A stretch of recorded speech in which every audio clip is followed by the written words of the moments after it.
dan lain sebagainya, diancam untuk nggak bisa posting dan lain sebagainya. Makanya aku nggak posting di feed juga, aku juga nggak mau bodoh gitu, jangan sampai di ban lalu aku nggak bisa menyuarakan. Jadi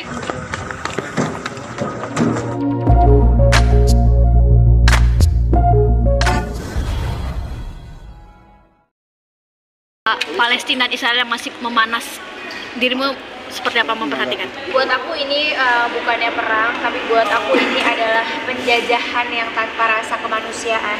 Dan kita sebagai seorang muslim dan negara muslim terbesar di dunia, harusnya kita yang paling berani speak up gitu ya. Kita ngelihat Rusia, Turki dan beberapa lagi warga negara lainnya. Alhamdulillah juga ada perwakilan kita, Bu Retno, yang agak viral juga ya, luar biasa. Dan mudah-mudahan petinggi-petinggi lainnya berani speak up dengan lantang, bahwa tegas kita menolak, kita memerangi kezaliman yang terjadi di Palestina tanpa ada rasa takut seujung kuku pun gitu ya. Karena buat aku sebagai warga negara Indonesia yang mayoritas muslim terbesar di dunia, malu banget kalau seandainya kita nggak berbuat apa-apa dan kita nggak bisa berfungsi apa-apa, karena situ udah sangat zalim ya buat aku.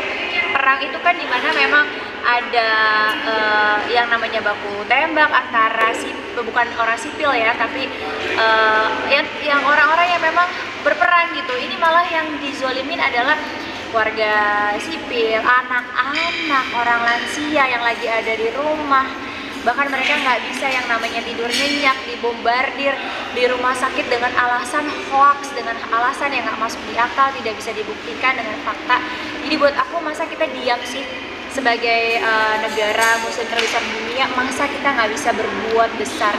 Itu yang buat aku kepingin banget buat semua teman-teman. Jujur aku sendiri setiap hari bikin IG story tentang Palestina, turun kok viewer aku dan lain sebagainya, diancam untuk nggak bisa posting dan lain sebagainya. Makanya aku nggak posting di feed juga, aku juga nggak mau bodoh gitu, jangan sampai di ban lalu aku nggak bisa menyuarakan. Jadi aku nggak masalah IG story aku menurun viewernya, tapi IG story aku setiap hari selalu mengingatkan bahwa banyak korban jiwa di luar sana, bahwa banyak anak-anak yang harus menjadi korban gitu. Dan mostly anak-anaknya seumuran dengan anak-anak aku semua gitu ya. Itu yang buat aku sangat-sangat sedih gitu. Ini sekarang beneran bukan buat tentang agama, tapi tentang rasa kemanusiaan yang kita punya. Terlebih lagi ini saudara muslim kita, makanya Allah juga mengajarkan kita saling menjaga sesama muslim gitu. Dan kalau udah ada yang seperti ini, bagaimana? Dikasih teguran kan udah nggak bisa, jadi kita memang harus bertindak. Mudah-mudahan Indonesia bisa memberi bantuan yang luar biasa dan besar untuk negara perang. Banyak yang orang-orang yang tidak cerdas bilang, ngapain sih mikirin orang Palestina dulu, kenapa nggak mikirin warga kita? Warga kita semiskin-miskinnya masih bisa tidur dengan nyenyak. Warga kita semiskin-miskinnya nggak akan ada yang mati kelaparan. Warga kita semiskin-miskinnya nggak ada yang dibunuh seenaknya.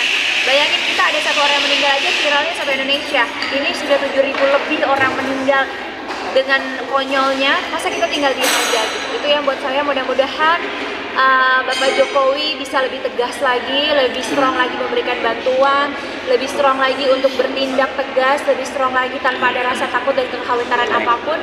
Karena sehebat apapun manusia, masih ada Allah yang lebih hebat lagi. Jadi buat aku, yuk semuanya warga Indonesia, tidak harus orang muslim juga, karena ini masalah kemanusiaan, ini masalah yang harus kita perangi dan segera diberhentikan. Kalau kita makin lamban geraknya, pasti berhentinya makin lama dan makin banyak korban jiwa.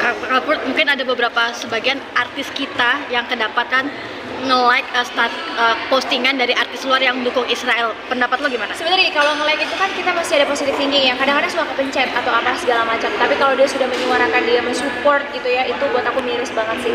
Karena aku nggak pernah tahu kalau orang pengen cari muka ke manusia lain atau idolanya yang dia ditengok juga enggak.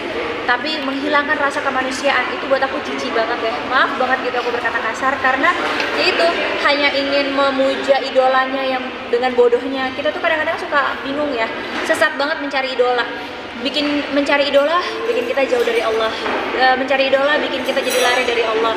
Emang idola kamu mau datengin kamu kalau seandainya kamu mati, mau doain, mau ngurusin kalau sakit, enggak.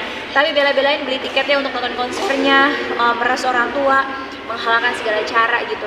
Itu yang buat aku sekarang tuh krisis banget adab, akhlak, iman kita semua dalam mencari idola. Itu aja sih. Jadi buat aku jangan sampai untuk cari muka sama idola yang nggak ngelirik kalian pun, tapi kalian menghilangkan rasa kemanusiaan kalian untuk membela yang mana yang terzolimi, yang mana yang menzolimi. Apa kabarnya kamu mau umroh ya atau gimana Kak? Oh masih lama, masih Januari.